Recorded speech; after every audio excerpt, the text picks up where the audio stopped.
Hola, vamos a escuchar a Ángel y lo que nos tiene que decir ya en estos últimos capítulos de Mateo. Bueno, recordar de que el día jueves fue el último salmo, un café y un salmo y un café, o un té, un mate o un jugo. Ya no vamos a hacer más esa sección. Darle las gracias a todas las personas que participaron, a las personas que se conectaban constantemente. Eso, solo decirle gracias y, y recordar que el día miércoles vamos a tener nuestra reunión por Zoom, ¿vale? Michi y yo vamos a estar a cargo de esa reunión. Vamos a hacer algunos juegos, o sea, a cargo, no, vamos a hacer los juegos de esa reunión y esperamos que se pueda conectar la mayor cantidad de gente. Y si tiene alguien que quiera participar de la reunión de Zoom, dile, y está completamente invitado. Eso, así que ahora vamos a dar un ratito, bueno.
fluya hacia mí. Amén, amén. Aleluya, Él vendrá otra vez. Amén, amén. Grande es la gloria del Señor, poderoso. Grande es la gloria del Señor. Cantaré con toda mi alma al Señor, poderoso. Grande es su gloria, oh Dios. Sangre cubrió manos santas. Amén, amén. Y los clavos lo pudieron detener. Amén, amén. Y ahora su amor fluya hacia mí. Amén, amén. Aleluya, Él vendrá otra vez. Amén, amén. Grande es la gloria del Señor, poderoso.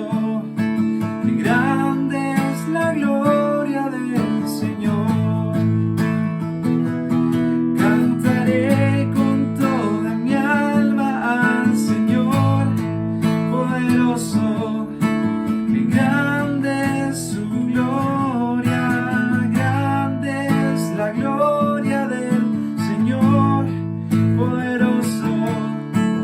Grande es la gloria del Señor.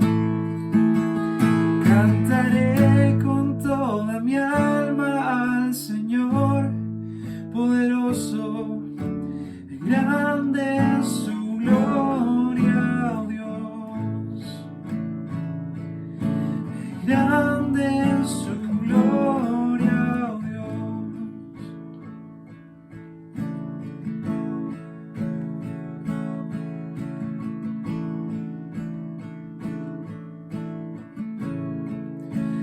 Tú eres el que fue, tú eres el que es, tú eres el que ha de venir. Tú eres el que fue, tú eres el que es, tú eres el que ha de venir. El que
la sangre de Jesús.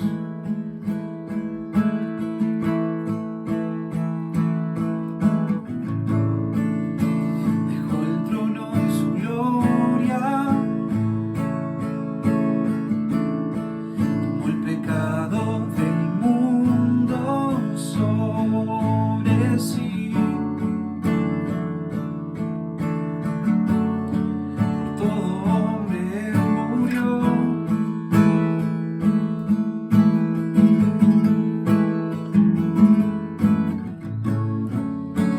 Adórale en asombro, alza tu voz y ofrece tu adoración al Rey de Reyes y Señor.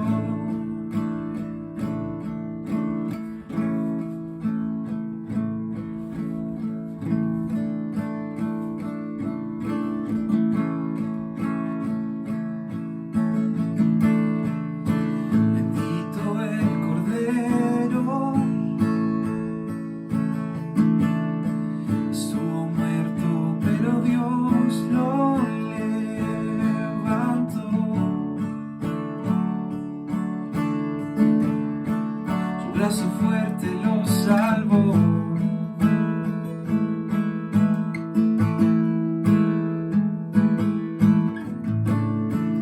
Exaltado y reinando,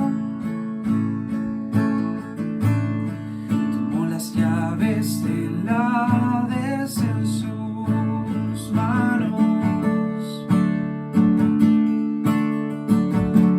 De todo hombre eres Señor.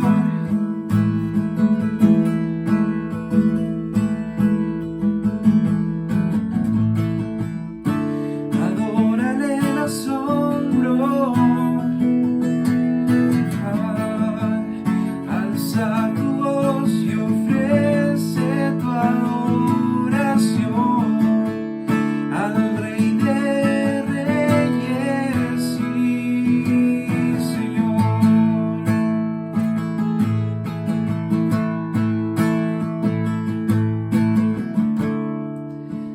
Adórale en asombro,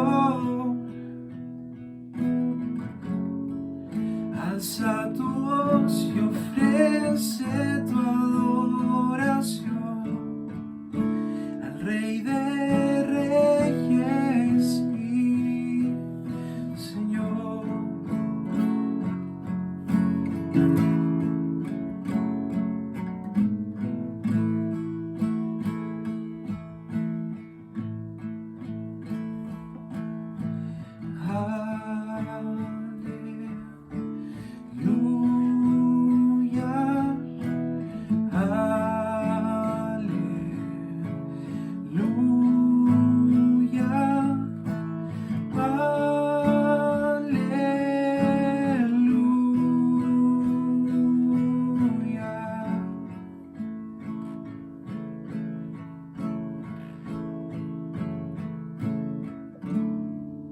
Al Rey de Reyes y Señor.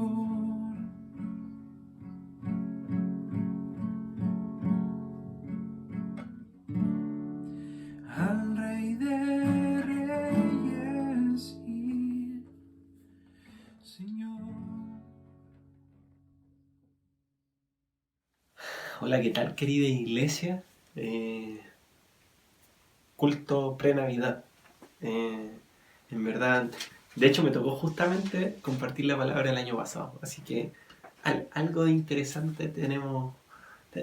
Está en mi vida porque siempre me toca compartir como en fechas especiales. Y lo interesante, como siempre decimos, es que los pasajes nos tocan primero a los que lo preparamos que a ustedes. Obviamente es la idea que se comparta algo que se vivió. Y hoy día vamos a ver un pasaje que es bastante interesante. Yo creo que es uno de los pasajes más intrigantes y más ricos de la Biblia, que es Jesús en Getsemaní. La semana pasada Patti tocó el tema de la mujer que perfumaba a Jesús. Y yo dije, ya podríamos simplemente pasar a la muerte de Jesús. Y en cierto modo el Getsemaní es una muerte. Y eso es lo que vamos a ver hoy. Porque el pasaje de Getsemaní es como que cierra todo un relato que viene del libro de Mateo. Si leemos el libro de Mateo de corrido, como debiese ser leído, ¿verdad? Nos daríamos cuenta que hay ciertas inflexiones en el texto. En un principio se habla del nacimiento y en el momento del principio del ministerio está la tentación de Jesús en el desierto. Y ahí hay una inflexión, porque empieza Jesús a mostrarse a la gente. Y esa inflexión empieza y termina en Getsemaní. Lo interesante es que justamente si vemos el libro como un todo, el libro, Jesús empieza su ministerio en un desierto de día, solo, con un trato de Dios a su vida. Y de la misma forma, en Getsemaní, pero ya de noche, Dios también trabaja en la vida de Jesús. Y es como que se termina este gran ciclo que había empezado. Así que vamos al texto. Le invito a que abran sus Biblias. Vamos a leer Mateo 26, del 36 en adelante. Mientras lo buscan, hacer este paralelo entre el Jesús en el desierto en un principio y el Getsemaní al final, tiene algo en común.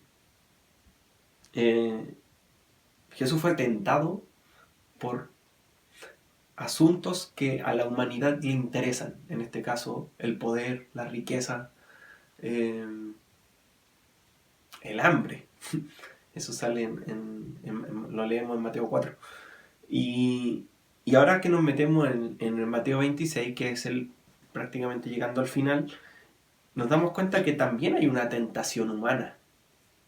Pero es mucho más profunda que estas tentaciones, probablemente un poco más superficiales, un poco más evidentes. Entonces vamos a leer Mateo sin más preámbulo. Voy a leer la versión NBI, que es la que nosotros usamos en la iglesia. Así que vamos a leer. Luego de que ocurrieron otras cosas, fue Jesús con sus discípulos a un lugar llamado Getsemaní y les dijo, siéntense aquí mientras voy más allá a orar. Se llevó a Pedro y a los 2 hijos de Zebedeo y comenzó a sentirse triste y angustiado. Es tal la angustia que me invade que me siento morir, les dijo Jesús. Quédense aquí y manténganse despiertos conmigo. Y yendo un poco más allá, se postró sobre su rostro y oró, Padre mío, si es posible, no me hagas beber de este trago amargo. Pero no sea lo que yo quiero, sino lo que quieres tú. Luego volvió donde estaban sus discípulos y los encontró dormidos. No pudieron mantenerse despiertos. ¿Dónde estoy? Se me corrió... ¿No pudieron mantenerse despiertos conmigo ni una hora?, le dijo a Pedro.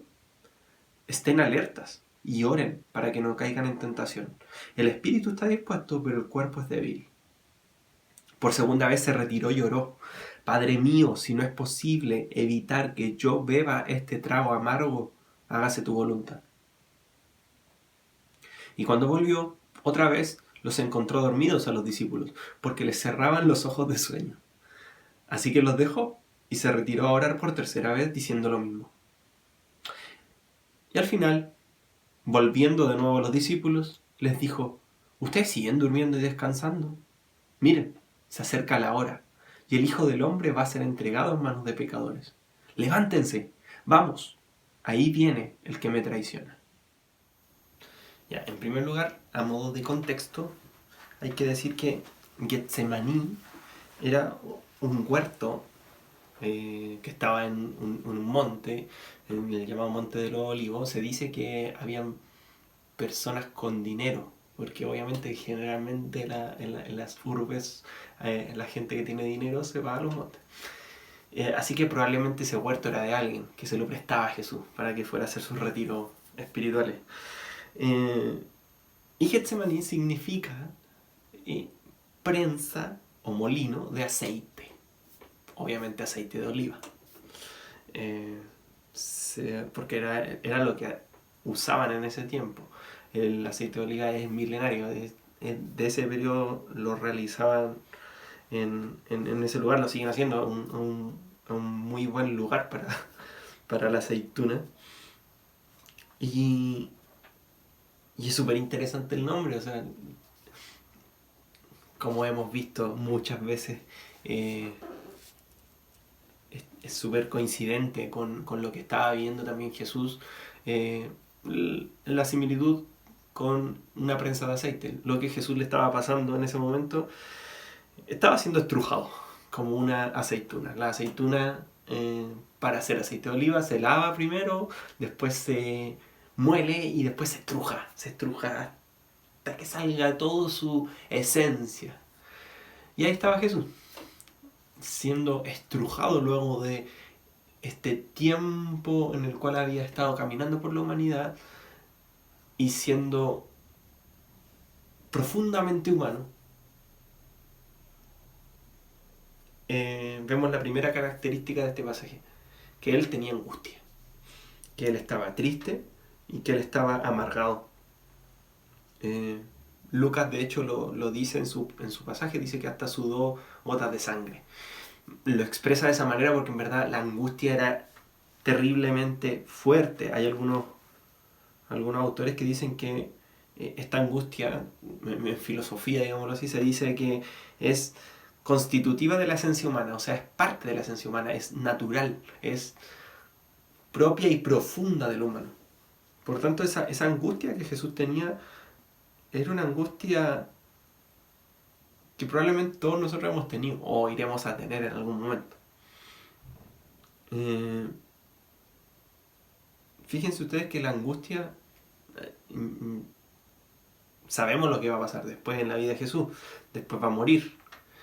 Pero en ese momento él estaba enfrente de una situación a la cual él no sabía lo que iba a pasar. Por lo tanto, ahí es cuando nosotros nos angustiamos, obviamente, cuando viene algo y no sabemos qué va a pasar. Y estamos como respirando, no sabemos qué va a pasar el próximo año, por ejemplo, en el mundo. No sabemos qué va a pasar el próximo año en Chile, no sabemos qué va a pasar en el próximo año en nuestra región. Porque están pasando cosas que están causando consecuencias. Y eso probablemente nos trae angustia. Y ahí estaba Jesús, el divino, el Mesías, angustiado.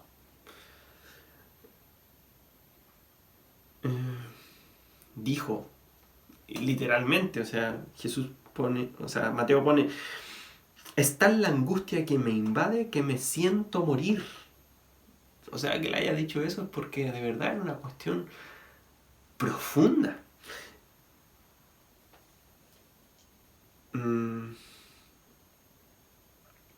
Pensemos que Jesús hasta ese momento había escapado de los fariseos. Los fariseos lo querían matar desde el día 1. Y él se escabullía entre la gente. Él sabía que no era su hora. Pero él se iba. Y en ese momento él sabía, en Getsemaní, que iba a perder su libertad.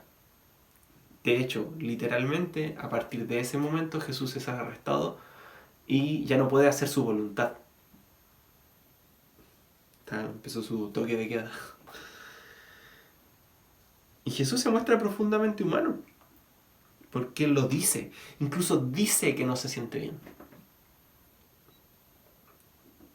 Se dice que la depresión, una de las cosas más terribles de la depresión es que la gente no habla. O la gente al final no expresa lo mal que se siente. Y por eso también se suma en depresión. De hecho, uno de los consejos que dicen para obviamente sobrellevar la depresión es conversar. Es hablar. Es expresar lo que uno tiene adentro. Ya sea con terapia, ya sea con Dios, ya sea con la familia. Empezar a decir cosas, dibujar cosas, escribir, hacer películas. Hay gente que ha salido de la depresión haciendo cosas. Expresando lo que tienen. Y aquí Jesús estaba expresando algo profundo que tenía. Él dijo, tengo una angustia que me invade y me siento morir. Que lo haya dicho, y que de hecho Mateo lo haya registrado en este escrito, es de una riqueza tremenda para nosotros, porque podemos ver a Jesús que realmente lo estaba pasando mal. Y vemos algo bien interesante también, porque yo les hablaba de un punto de inflexión en el Evangelio. Y a partir de acá, Mateo plantea algo bien interesante. Plantea que la humanidad, digámoslo así, se degrada. O la humanidad estaba tan mal que a partir del momento en que Jesús es encarcelado, empiezan a pasar sucesos bien interesantes. Entre ellos, que por ejemplo, se encarcela a un hombre injusto. O sea, a un hombre justo, disculpe. A un hombre justo. ¿Eso pasa hoy? Sí. Gente que se suicida. Y aquí tenemos, después de este Getsemaní, a Judas, porque no encontró ninguna solución, se suicidó. Tenemos gente que en el Evangelio aquí se echan suerte por las ropas de Jesús. Y se burlan. Y es algo que hoy también pasa. Nos burlamos de la gente. Y es algo propiamente humano, es algo que la humanidad desde ese tiempo hasta ahora lo sigue teniendo. Mentimos como Pedro, somos injustos con los débiles, somos discriminadores, elegimos a ladrones en vez de los justos, así como Barrabás. Nos defendemos como Pedro a golpe y espada, si nos vienen a decir, si nos vienen a buscar. No, la humanidad es como que en este momento Mateo empieza a mostrar estos rasgos de la humanidad. Y no es menor que al final muestre esta angustia, porque al final la angustia es propiamente humana. Y yo creo, lo anoté como segundo punto importante, que esta angustia tiene algo bien interesante en este momento, que Jesús la comparte. O sea, Jesús está angustiado en un momento, pero en segundo lugar Jesús la comparte. Y comparte al final su intimidad. Jesús no quiere pasar esta angustia solo, a pesar de que los discípulos se quedan dormidos. Pero Jesús se muestra vulnerable. Ojo que no se muestra vulnerable a toda la gente, se muestra vulnerable solo a 3. Porque Él sabe que ellos probablemente, independiente de lo que iba a pasar, le iban a seguir. Que se mostraba vulnerable porque probablemente ellos también le dieron un apoyo en ese momento. El relato no lo dice, no tenemos detalles, pero yo supongo que los discípulos que dicen que tenían sueño, dicen que estaban quedándose dormidos, probablemente no le dieron mucha bola a lo que Jesús les decía. Jesús les decía, estoy angustiado, y los discípulos decían, bueno, nosotros también hemos sido angustiados muchas veces, no teníamos que comer, no sé, tuvimos un hijo y no sabíamos, nos angustiamos, no sé. Probablemente para los discípulos era algo súper humano, entonces no le dieron tanta bola y no le pusieron tanto énfasis a la oración y se quedaron dormidos. Y entonces ahí Jesús les dice algo bien interesante y les dice, yo quiero que estén conmigo y quiero que estén alertas y oren para que no caigan en tentación. Y yo digo, la pregunta inmediata que uno se dice, ¿caer en tentación es quedarse dormido? ¿Es malo dormir? Sabanás. Sabanás está haciendo su trabajo con nosotros. Y en verdad lo que Jesús quería decirles era, ustedes oren para que no sean tentados a no seguir el propósito de Dios.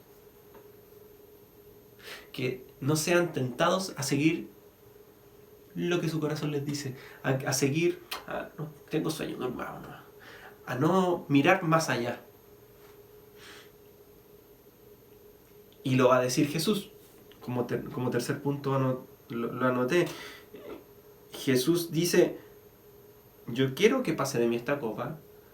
Señor, en verdad, yo sé que esta copa va a pasar. No quiero que me pase esto. Pero a su vez, después de eso, en verdad, hágase tu voluntad. Jesús entiende que hay un momento en el cual la angustia lo invadió, la angustia le dijo, tú no vas a poder hacerlo, pero él dice, que pase de mí esta angustia, y ¿sabes qué? Que se haga tu voluntad. A la larga, nací para esto. Y Jesús se da cuenta de algo que es sumamente humano, y que en verdad todos debemos aprender algún día en nuestra vida, que es aceptar que hay un momento en que no podemos comprender nada más, que es aceptar que en verdad hasta aquí nomás llegamos y adelante en verdad no sé. Y ahí es donde nosotros decimos, en verdad nosotros nos deberíamos dar cuenta que cada uno de nosotros tiene un Getsemaní, tiene un lugar íntimo en el cual cuando somos como apretados, llega un momento en el cual no damos más.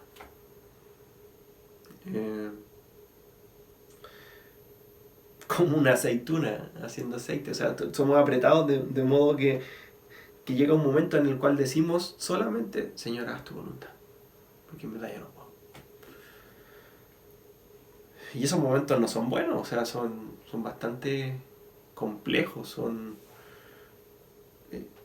como que aflora todo lo malo de nosotros. Cuando se aprieta una aceituna, yo supongo, esto no he visto cómo se hace, pero supongo que también pues si la apretamos mucho, si apretamos una que está un poco madura, quizás sale algún líquido malo, quizás sale alguna podrida, porque cuando estamos en un momento de angustia, cuando estamos en un momento que nos estamos apretando, nosotros nos volvemos idiotas, nos ponemos a pelear, nos ponemos fastidiosos, nos ponemos, ¿cómo se dice? Irritables.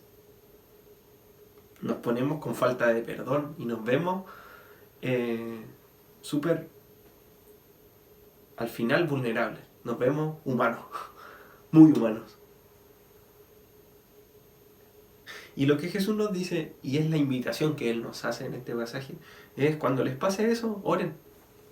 Oren. Y por eso le dijo a los discípulos, oren. Descubran que al final hay salida, que hace la voluntad de Dios. ¿Qué consecuencia trae eso? Hacer la voluntad de Dios, un cambio de actitud. El mismo relato lo dice. Jesús les dice a sus discípulos, levántense, vámonos. Ahí viene el que me traiciona. Está motivado, como que Jesús quedó renovado. Luego de pasar su angustia, Él enfrenta la situación. La enfrenta con hidalguía, la enfrenta con ganas, a pesar de que era la muerte. Ahí Él estaba animando a sus discípulos y les dijo, levántense, vamos. Así que eso, las lecciones son evidentes, creo yo, en un pasaje bastante cristocéntrico, es algo súper que quizás no puede ser aplicable para nosotros porque es algo que le pasó a Jesús, el Dios hecho hombre. Pero yo creo que todos nosotros tenemos un Getsemaní, un momento en el cual somos apretados. Me hacía mucho sentido esta palabra porque este año ha sido así, ha sido como un Getsemaní. Ha sido un año en donde nos hemos apretado, en donde literalmente hemos pasado más en nuestras casas que toda nuestra vida. Y hemos sido apretados, hemos estado codo a codo, en este caso, no sé, yo con mi esposa, yo con mi hijo, y hemos tenido roces. Y ha sido complejo, ha sido nuestro huerto, en el cual hay días que no la pasamos bien. Y fuimos apretados. Y en esos momentos Jesús nos dice y nos da una clave y nos dice, oren y esperen en mí, porque yo voy a hacer la voluntad. Dios va a hacer la voluntad de nosotros, va a hacer su voluntad. Y nos aclara todo el panorama. A la larga, al final del día o al final de este año, si no lo hemos hecho, deberíamos orar y simplemente decir que, Señor, mi humanidad es más grande de lo que yo pensaba. Soy mucho más humano de lo que creo. No soy ningún Dios, no soy ningún ser supremo, no soy ningún superhéroe. no puedo. Y después de confesarle eso a Dios, nos podemos levantar animados. Yo creo que esta es como una palabra de ánimo. Dentro de todo, dentro de toda esta angustia, yo creo que no, yo creo que así como Jesús, nos podemos levantar al otro día y decir, levántense, vamos, que va a haber un tiempo mejor. Eso lo puedo, mucha gente lo dice, los evangélicos lo solemos decir mucho, nos va a ir mejor. Pero es que es imposible que nos vaya mal si estamos con ese Dios que nos creó. Es imposible.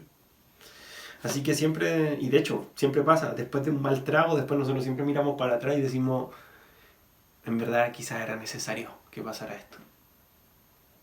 Así que eso, chicos, oremos, ¿les parece? Un minutito para dar gracias a Dios por esta palabra y ser desafiados en terminar este año en reflexión. Yo siempre, a mí siempre las navidades y los años nuevos, particularmente el año nuevo, siempre pienso en lo que pasó en el año. Y esa reflexión trato de expresarla porque obviamente es algo que a mí me pasó en la intimidad durante el año y me gusta expresarla porque siento que de ese modo entendí o no entendí cosas del año. Entonces creo que nosotros debiésemos tomar esta palabra para nosotros y decir que si tuvimos un Getsemaní durante este año y si aún lo seguimos teniendo y en verdad lo vamos a tener siempre, oremos, dejémosle esa carga, esa angustia a Dios y pensemos en lo que Él nos va a dar después. Señor, te damos gracias por este tiempo, por tu palabra, por tu fidelidad con nosotros, porque aún nos dejas estos pasajes en la Biblia en donde son profundamente humanos, en donde vemos a este Jesús angustiado. Y Señor, hemos tenido angustia. No la hemos pasado bien. Y te queremos entregar eso. Porque en verdad no podemos hacer más que eso. Que dejar que tu voluntad sea hecha. En nuestra vida, en nuestras familias, en nuestra iglesia, en nuestro país. Que se haga tu voluntad, Señor. Y no la nuestra. Te agradecemos, Jesús, por esta palabra. Amén. Cariños. Chao.